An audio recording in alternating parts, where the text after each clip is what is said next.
Last night they loved you, opening doors and pulling some strings. Angel, come up the baby. Then walk luck and you looked in time. Never look back, walk tall, act fine. Come up the baby.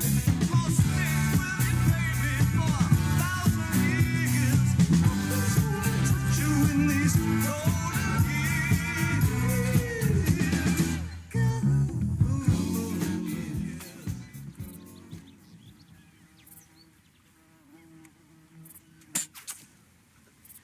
De respekterer ikke tid, disse danskene.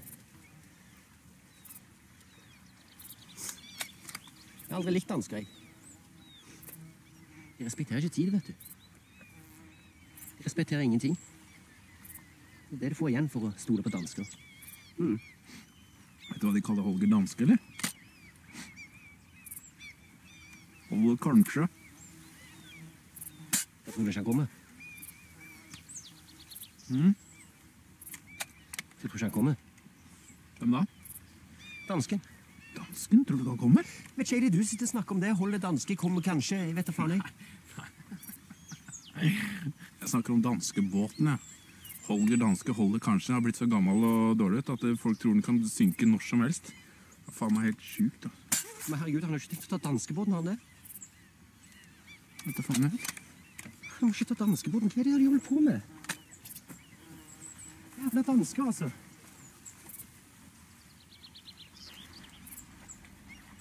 Pappa!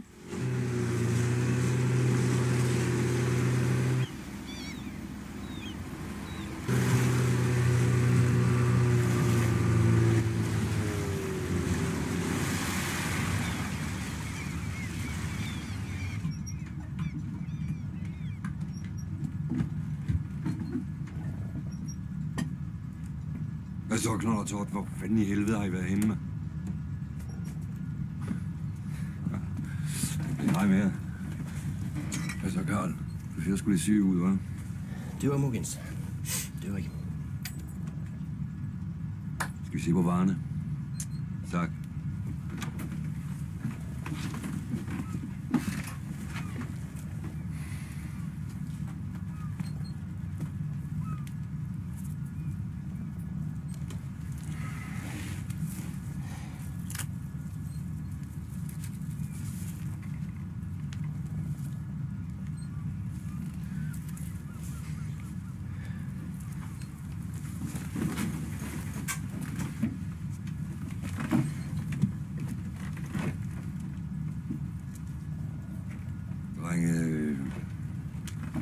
Jeg vil spørge, om I lige kunne gøre mig en lille tjeneste, kan I det?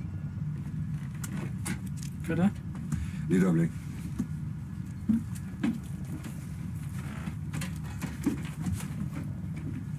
Hvad siger du på? Gudsemykkerne. Den er Paul.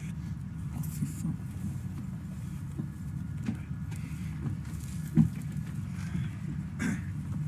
Ja.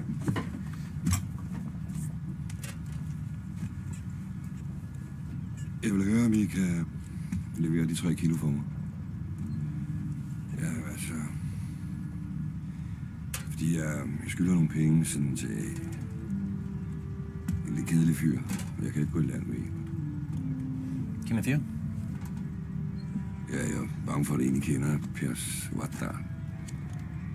Svarten?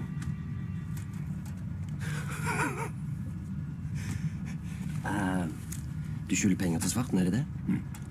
Så er det mugens. Vi dealer ikke med Svarten. For det at Svarten, han kan du ikke stole på. Den her, den er til. Så har I fået for besværet, ikke? Altså, går vi greit, da? Hvad? –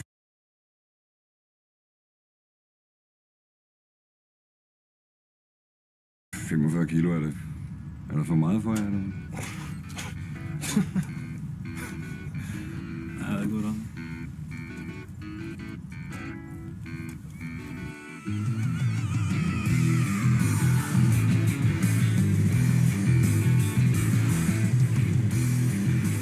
Klarer dette her, Robert? Ja da. Har 10 dager igjen. Det er nå vi skal begynne å jobbe. Ja, jeg tenker vi bare gjør som vi pleier, jeg.